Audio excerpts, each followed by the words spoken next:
मेरे प्यारे साथियों नमस्कार। जीकेएस गंगा एजुकेशन में आप सभी का स्वागत है। मित्रों, इस वीडियो में हम बहुत ही महत्वपूर्ण टॉपिक पर आप सभी से बातचीत करने जा रहे हैं और वो महत्वपूर्ण टॉपिक ये है कि हम अपने एग्जाम सेंटर में किन किन बातों को मुख्य रूप से ध्यान रखें, किन किन बातों को ध्यान रखते हुए हम अपने एग्जाम सेंटर में जाएं और जो भी गलती हो वो हम गलतियों से बचे रहें।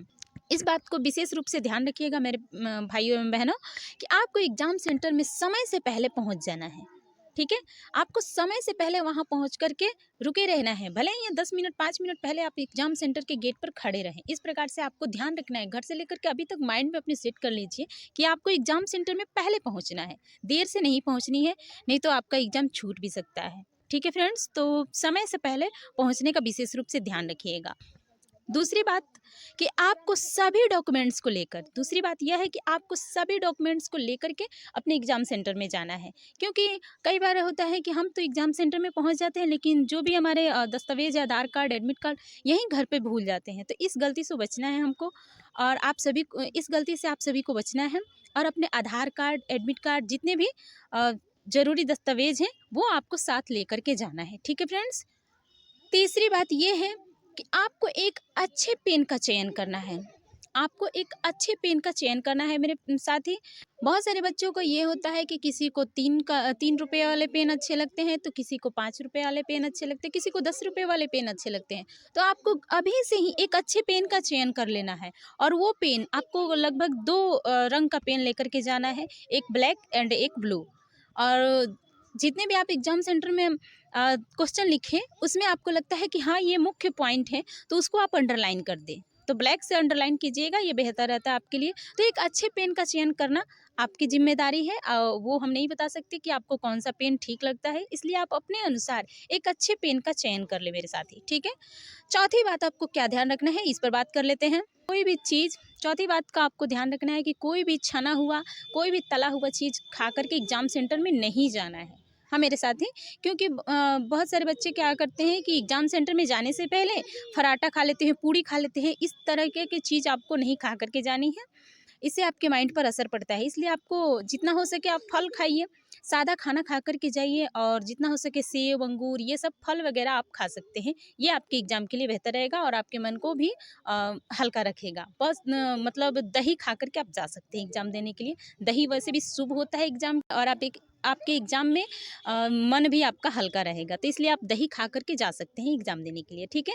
पाँचवीं पॉइंट ये है कि आपको ढीला ढाला कपड़ा पहन करके जाना है। ये नहीं कि बहुत टाइट कपड़ा पहन ले और आपको अनकंफर्टेबल सा फील हो। इसलिए आपको ढीला ढाला जितना हो सके आप कपड़ा पहन के, वहाँ पे कोई हमें फैशन नहीं दिखानी है, बस हमें परीक्षा देना है, परीक्षा में अच्छा मार्क्स स्कोर करना है। तो इसलिए हम ढीला ढाला कपड़ा पहन कर जा सकते हैं। आप लोग ज़रूर जाइएगा और ढीला ढाला कपड़ा पहनने से ये होगा कि आपको दिक्कत नहीं होगी।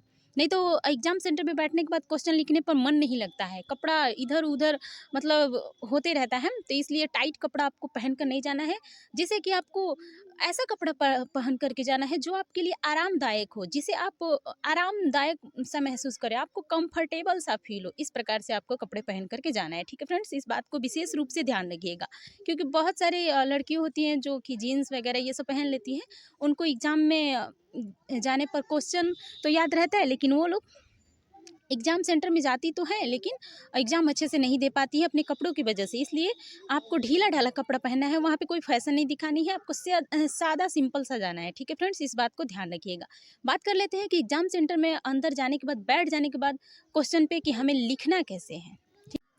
जब आप क्वेश्चन लिखने के लिए बैठ जाएं, अगर मान लीजिए आपको कोई क्वेश्चन नहीं भी आता है, उसे भी छोड़ना नहीं है एग्जाम में, क्वेश्चन आपका छूटे नहीं। इस बात को विशेष रूप से आपको ध्यान रखना है। ठीक है फ्रेंड्स, तो इस बात को ध्यान रखिएगा। अगर आपको जो क्वेश्चन आता है वो तो ठीक है, बहुत अच्छी बात है, बट जो नहीं आता है उस पर भी आपको काम करना है, उसको भी लिख करके आना है, छोड़ना नहीं है। ठीक है। बहुत सारे बच्चे को जब क्वेश्चन पेपर मिल जाता है तो वो क्या करते हैं, पढ़ने लगते हैं और पढ़ते पढ़ते सोचते हैं अरे वाह ये तो बहुत आसान क्वेश्चन आ गया, और उसका उत्तर लिखना शुरू कर देते हैं। तो इस गलती से आपको बचना है। आपको सबसे पहले क्या करना है कि क्वेश्चन को लाइन बाय लाइन समय के अनुसार जल्दी जल्दी से करके पूरे क्वेश्चन को पढ़ लेना है, और ऑब्जेक्टिव में जो आप श्योर है कि हाँ ये सही है, मैं जानता हूँ या जानती हूँ, ये बिल्कुल सत्य है, तो उस पर आपको टिक मार देना है। ऑब्जेक्टिव में ये काम करनी है, आपको टिक मार देनी है। सारे ऑब्जेक्टिव को सबसे पहले तो बना लेना है। उसके बाद से सब्जेक्टिव पर क्या करना है कि आपको देखना है कि हमें कौन सा क्वेश्चन आता है, कौन सा क्वेश्चन नहीं आता है। जो क्वेश्चन आता है उस पर आप टिक मार दीजिए, जो क्वेश्चन नहीं आता है उस पर गोला सा घेरा लगा दीजिए कि हाँ, इस पर हम लिख सकते हैं। भले ही आपको वो क्वेश्चन नहीं आता हो, लेकिन उसको भी छोड़ना नहीं है, आपको लिखना है, हर हाल में लिखना है। तो आप क्या कीजिएगा, सबसे पहले जो क्वेश्चन आपको आता होगा, मान लीजिए 1 नंबर आता है और 2 नंबर नहीं आता, 3 नंबर आपको अच्छे से आता है, तो सबसे पहले क्या कीजिएगा, 1 नंबर लिखने के बाद 2 नंबर गैप करके 3 नंबर का आप लिख सकते हैं। उसके बाद से फिर जब आपका मन करे 3 नंबर लिख सकते हैं, उसके बाद से आप फिर 2 नंबर को लिख सकते हैं। और ये को एक सोचना नहीं है कि ये नहीं आता है तो हम इसे छोड़ देंगे, नहीं, आपको उसी पे सोच करके उस क्वेश्चन के हिसाब से आपको उत्तर दे देना है, चाहे जैसे भी देना है, लेकिन आपका काम है आपको देकर ही आना है, छोड़ना नहीं है। एक भी क्वेश्चन नहीं भी आता रहे ना, उस पे भी काम करना। जो क्वेश्चन आता है वो तो बहुत अच्छी बात है सभी के लिए, लेकिन जो क्वेश्चन आपको नहीं आता है उसे भी आपको नहीं छोड़ना है, बना करके ही आना है, चाहे आप जैसे बनाए। कोशिश करना है कि एक भी क्वेश्चन हमसे छूटे नहीं, क्योंकि मार्क्स स्कोर करना है। और मान लीजिए कि आप अगर क्वेश्चन छोड़ करके आ जाते हैं, घर पर आकर ये सोचते हैं काश मैंने ये लिख दिया रहता, काश मैंने वो लिख दिया रहता, तो शायद कुछ मार्क्स मिल जाते। तो इस प्रकार से आपको लिखना है, एक भी क्वेश्चन छोड़ना नहीं है मेरे साथ ही, सभी क्वेश्चन को लिखना है। जो क्वेश्चन आपको आता है उसे तो बनाना ही है, बट जो नहीं आता है उससे भी आपको छोड़ना नहीं है, उसे बना करके आना है, चाहे कैसे भी करके उसे कोशिश कीजिएगा कि वो बन जाए। क्वेश्चन के अनुसार उसका जवाब लिख दीजिएगा। एक भी क्वेश्चन छोड़ने का मतलब है आपका पूरा मार्क्स छूट जाएगा। इसलिए कुछ भी अगर आप लिखते हैं तो आपका नंबर ज़रूर मिलेगा। इसलिए आपको क्वेश्चन कोई भी नहीं छोड़ना है, सारे के सारे क्वेश्चन को बना करके आना है। इस वीडियो से अगर किसी एक बंदे को भी कुछ लाभ होता है तो मेरे लिए बहुत खुशी की बात होगी। मिलते हैं फिर नेक्स्ट वीडियो में, तब तक आप सभी हंसते रहिए, मुस्कुराते रहिए और खूब मन लगा करके अपनी पढ़ाई करते रहिए। वीडियो पसंद आए तो लाइक ज़रूर कीजिएगा, सब्सक्राइब भी कीजिएगा और अपने दोस्तों के पास ज़्यादा से ज़्यादा शेयर कीजिएगा।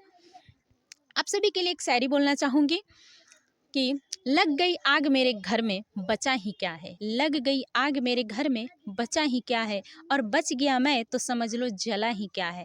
अपनी मेहनत का नतीजा है मुकद्दर अपना, अपनी मेहनत का नतीजा है मुकद्दर अपना, वरना इन हाथों के लकीरों में रखा ही क्या है।